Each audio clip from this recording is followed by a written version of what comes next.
Archbishop Georg Gänswein, why was it so important for you to come here to Altötting to the Benedict Forum? Your question surprises me. It was no surprise that Archbishop Georg Gänswein was happy to come to Germany to participate in the second Benedict XVI Forum. For me, it is a conscientious obligation to pass on what I experienced with him, what he left behind in terms of heritage and treasures, because this is a great gift for Catholics, for the Church, for the people.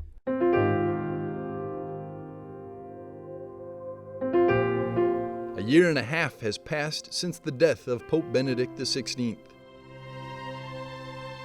From July the 10th until July the 14th, theologians met in the Bavarian town of Altötting, where Germany's most important Marian shrine is located, not far from Joseph Ratzinger's birthplace. The reason for the conference, which we are having here at Altötting, is to remember the great heritage of Pope Benedict XVI. He wrote the bestseller called Introduction to Christianity, and we've modified the title a little bit, calling it Guidance Towards Christianity. People need guidance nowadays, and that's what we try to offer based on the writings of Joseph Ratzinger, Pope Benedict XVI. The conference was organized by the association Fundatio Christiana Virtus in cooperation with the Diocese of Passau. Speakers included Cardinal Kurt Koch, prefect of the Dicastery for Promoting Christian Unity, who spoke about the significance of Pope Benedict XVI's theological work. I miss him very well because he was a very, very kind person. He was a person with a very deep faith, and he was a very intelligent theologian. And these three characteristics in one person is characteristic for Pope Benedict. He always prayed, celebrated Mass every day, prayed the breviary, and so we wanted to reflect that also during the Congress, that there are times of prayer and times of discussion and times of conferences. At the Benedict XVI Forum, not only the theological legacy of Pope Benedict was discussed, but also his human side. Im Sommersemester 65. I started studying theology in Münster in the summer semester of 1965 and 1966, and that's when I got to know him. I was very impressed by him. I noticed that he never hissed for applause. He was a man who arrived very simply on a bicycle and had an old briefcase. You could really tell that it was important to him to open up the faith to us. Es sei mein Anliegen, uns also den Glauben zu erschließen. Sister Christine Felder supported the then Cardinal Joseph Ratzinger in his household in Rome since 1988. Ja, das war wirklich seine Einstellung. Vielleicht eine kleine Anekdote. Ich war bei ihm, als I was with him when he was prefect for the Congregation for the Doctrine of the Faith for 10 years. I thought to myself, this anniversary has to be highlighted somehow. It's something special. I prepared a little dessert with a number 10 on it. He really liked sweet desserts, but on this day he came home, saw the dessert with a number 10 on it, and then he said, "Sister Christine, that's no reason to celebrate."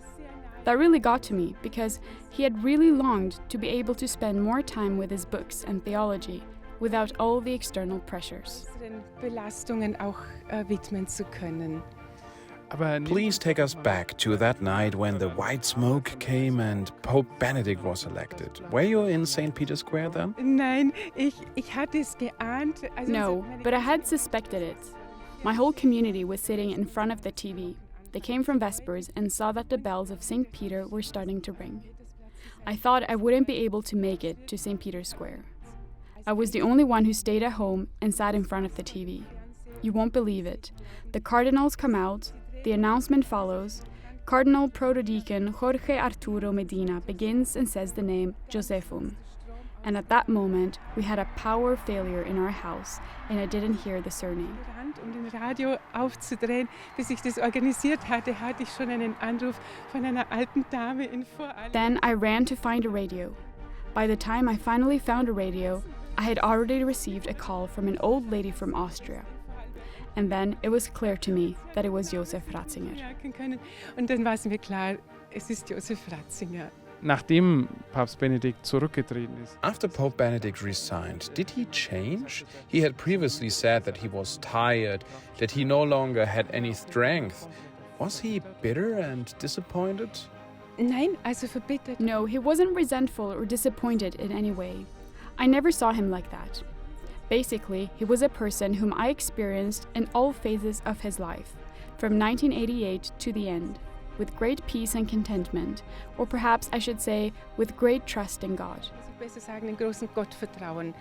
Erlebt. His resignation as a pope was a decision that he made before God, and I believe that he always remained at peace before God.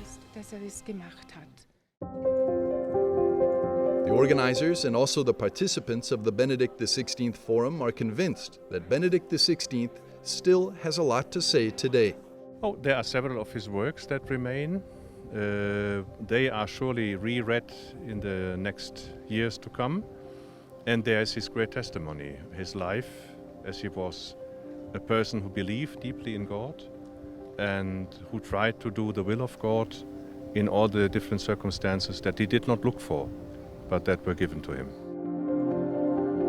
I think his legacy is a deep theology that shows us that reason and faith are not opposed to each other, and that our intellect, our brain, our head, our heart, our soul, that they all belong together, and that we should search for the Lord and that we search for Jesus in all of this.